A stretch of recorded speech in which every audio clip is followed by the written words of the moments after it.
आइए आज आप सब सुनेंगे माघ मास महात्म्य कथा में 19वें अध्याय की कथा।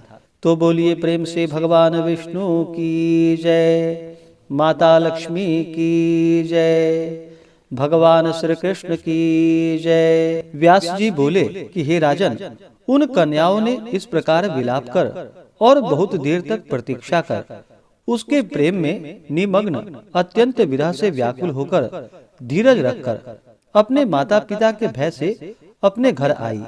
घर पर आकर वे सब विरहिणी गिर पड़ी। उनकी माताओं ने पूछा, यह क्या है? तुम लोग को इतना कहाँ विलंब हुआ? तुम सब कहाँ पर थी?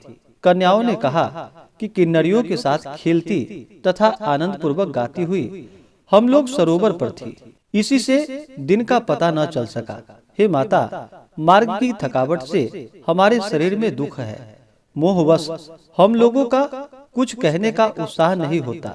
वशिष्ठ जी ने कहा, ऐसा कहकर वे कन्याएं मणिभूमि पर लेटकर अपने भेद को छिपाती हुई प्रसन्न चित्त माताओं से बातचीत करने लगी। उस समय न कोई आनंद पूर्वक मोरों को नचाती, न सुग्गे को पढ़ाती, न नेवले को ही प्यार करती, न मैना को पुचकारती, न अति प्रसन्न होकर सारसों से खेलती। वे ना तो क्रीड़ाएं करती, न घर में विनोद ही करती, न तो भाई बंधु से बोलती और न वीणा बजाती, न वे कल्प वृक्ष के फूल और मदार के फूलों को सूंघती, न मीठा मधु पीती थी। वे कन्या योगिनियों की भांति उस ऐश्वर्यशाली पुरुष में अपना चित्त लगाए थी। कभी तो चंद्रकांत मणि पर जल के बूंद गिरती थी, कभी थोड़े समय खिड़की में बैठकर आंखों को इधर उधर घुमाती थी, क्षण भर में कमिलनी के लंबे पत्तों की शैया बनाती थी, और कभी वे ठंडे केले के पत्तों द्वारा सखियों से पंखा करवाती थी। इस प्रकार वे कन्याएं रात्रि को एक युवक से एक युग सा मानती हुई किसी प्रकार धीरज धारण कर ज्वलित दुख के समान दुखी हुई। प्रातः काल सूर्य नारायण को देखकर अपनी अपनी माताओं से कहकर वे गौरी की पूजन करने को गई। उसी क्रिया से स्नान करके फूल तथा धूप से गौरी पूजन करके ये देवियां वहीं पर गाने लगी। इसी बीच में वह ब्राह्मण भी स्नान करने के लिए अपने पिता के आश्रम से उस आछोद सरोवर पर आ गया। उसको देखकर उन कन्याओं ने बार बार वाह वाह किया और उस ब्रह्मचारी के पास गई तथा एक ने एक दूसरे का हाथ पकड़कर चारों ओर से अपने भुजा पास में उसको घेर कर बोली कि हे मूर्ख, कल तो तू भाग गया था, परंतु आज नहीं भाग सकता। हम लोगों ने तुमको वरण कर लिया है, अब इसमें कुछ विचार न करो। उनके बाहुपास से बंधा हुआ ब्राह्मण बोला, तुम लोगों ने अपने अनुकूल वचन कहा है, परंतु मेरा प्रथम आश्रम ब्रह्मचर्य है। गुरुकुल में अभी मैं वेदा अध्ययन कर रहा हूँ, इसलिए उसकी रक्षा करना मेरा परम धर्म है। इस कारण हे कन्याओं, मैं इस आश्रम में विवाह करना धर्म नहीं पाप समझता हूँ। उसके वाक्यों को सुनकर वे कन्याएं कोकिला की भांति इस तरह उससे बोली, धर्म से अर्थ, अर्थ से काम, और काम से धर्म का फल उदय होता है। हम लोग धर्म सहित काम की अधिकता से तुम्हारे पास आई है। अनेक प्रकार के भोगों से युक्त इस स्वर्ग भूमि को भोगो। तब उसके वचन को सुनकर गंभीर स्वर में वह बोला, तुम लोगों का वचन सत्य है, परंतु मैं अपना व्रत समाप्त करके तथा गुरुजी की आज्ञा लेकर विवाह की विधि करूंगा। यह सुनकर वे कन्याएं स्पष्ट बोली कि हे सुंदर, तू मूर्ख हो।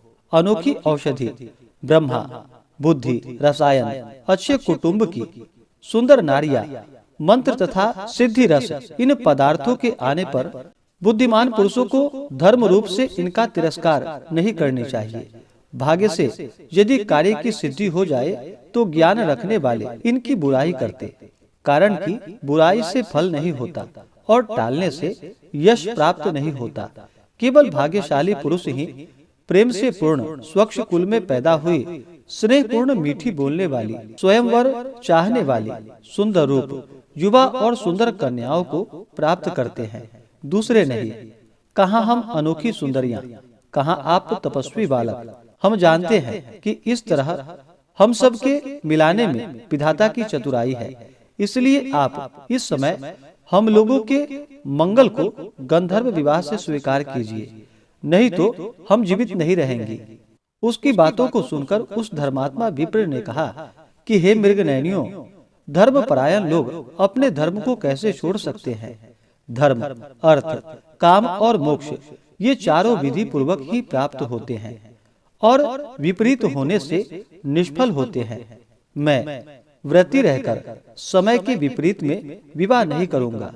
जो लोग विवाह के समय को नहीं जानते, उसकी क्रिया से उत्तम फल की प्राप्ति नहीं होती। हे कन्याओं, सुनो, मेरा चित्त इस समय धर्म के विचारों में लगा है, इसलिए मैं स्वयंवर में नहीं आऊंगा। इस तरह उसके आशय को समझकर आपस में हाथ से हाथ छोड़कर इन सुंदरियों ने उसके चरण पकड़ लिए। सुशीला और सुस्वरा ने इनकी भुजाओं को पकड़ा, सुतारा ने आलिंगन किया और चंद्रिका ने ब्रह्मचारी का मुख चूम लिया। तब भी वह ब्रह्मचारी निर्विकार बना रहा। अंत में उसने क्रोध से लाल होकर इनको श्राप दे दिया कि तुम सब डायनियों की तरह मेरे शरीर में लिपटी हो, इसलिए तुम सब पिशाचिनी हो जाओ। उससे ऐसा श्राप सुनकर वे सब कन्याएं उसको छोड़ सम्मुख खड़ी हो गई और कहने लगी, हमने क्या पाप किया है जो तुमने हमको श्राप दे डाला, जो प्रिय करने में अप्रिय की है। तुम्हारी धर्म ज्ञेयता को धिक्कार है। हमने सुना है कि प्रेमियों से, भक्तों से और मित्रों के प्रति बुराई करने वाले मनुष्यों को सुख दोनों लोक में नष्ट हो जाते हैं। इसलिए तुम भी हम लोगों के श्राप से शीघ्र ही पिशाच हो जाओ। इस तरह क्रोध से व्याग्र होकर कन्याएं हांफती हुई भूख से दुखी हो गई। तब हे राजन, आपस के क्रोध से उस सरोवर पर वे कन्याएं और वह ब्रह्मचारी सब पिशाच पिशाचिनी हो गए और घोर शब्दों में चिल्लाते हुए अपने पहले जन्म के पाप कर्म के फल को भोगने लगे। हे राजन, पूर्व जन्म के किए अच्छे और बुरे कर्म अपने समय में ही प्रकट होते हैं। इनको स्वयं ब्रह्मा भी नहीं बदल सकते। वहाँ पर इनके माता पिता आकर रोने लगे और कहने लगे, वाह रे, बालकों के प्रमोद से दैव गति के कार्यों का उल्लंघन नहीं हो सकता। इसके बाद ये पिशाच रात दिन दुखी रहते हुए सरोवर तट पर इधर उधर फिरने लगे। बहुत दिनों के बाद मुनियों में श्रेष्ठ लोमश जी पौष शुक्ल चतुर्दशी को आछोदा सरोवर में स्नान करने को आए और भूख से दुखी पिशाचों ने इनको देखा और उनकी हत्या करने के लिए झुंड बांधकर उनकी ओर दौड़े, लेकिन लोमस ऋषि के तप बल से जलने लगे तथा उनके सामने खड़े न रह सके और दूर हट गए। वेद निधि ब्राह्मण भी वहां पर आ गए। हे राजन, उन्होंने लोमस ऋषि को देखकर साष्टांग प्रणाम किया तथा मस्तक पर अंजलि को बांधकर हाथ जोड़कर सुंदर वचन कहने लगे। बड़े भाग्य से साधुओं का संगम होता है। गंगा आदि तीर्थों में सदैव स्नान और दान करने से सज्जनों का सत्संग करने वाला उत्तम होता है, जो कि स्वर्ग को देता है और रोगों को नष्ट करता है। वशिष्ठ जी ने कहा कि हे राजन, वेद ऋषि ब्राह्मण ने ऐसा कहकर उन पिशाच और पिशाचिनियों के चिरकाल का अद्भुत हाल कह सुनाया कि एक गंधर्व की कन्याएं हैं और यह मुनि मेरा पुत्र है। सभी श्राप से मोहित होकर हे मुनीश्वर सिर नीचा किए आपके सम्मुख खड़े हैं। आपके दर्शन से आज बालकों का उसी प्रकार उपकार होगा जिस प्रकार सूर्य के उदय होने पर अंधेरा मिट जाता है। हे राजन, ऐसा सुनते ही लोमस ऋषि के नेत्रों में जल भर आए और उस पुत्र से दुखी परम तेजस्वी ऋषि बोले। लोमस जी ने कहा, मेरा प्रसाद एवं वाणी से बालकों को शीघ्र स्मृति पैदा हो।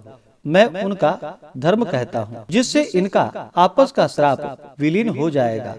इस प्रकार से श्री पद्म पुराण के अंतर्गत गंधर्व कन्या का श्राप वर्णन नामक 19वां अध्याय पूर्ण हुआ। तो बोलिए प्रेम से भगवान विष्णु की जय, माता लक्ष्मी की जय, भगवान श्री कृष्ण की जय। इसके आगे की कथा जो कि आप अगले अध्याय में सुनेंगे। इसी प्रकार से कथा को सुनने के लिए, व्रत पूजा के बारे में जानने के लिए चैनल पे अगर आप पहली बार आए हैं तो चैनल को लाल बटन दबा करके सब्सक्राइब करें, साथ में बेल आइकन घंटी को दबाएं ताकि आने वाली वीडियो का नोटिफिकेशन आपको समय से मिलता रहे। वीडियो को लाइक करें, शेयर करें। सुखी रहें और स्वस्थ रहें। जय श्री राधे कृष्ण। धन्यवाद।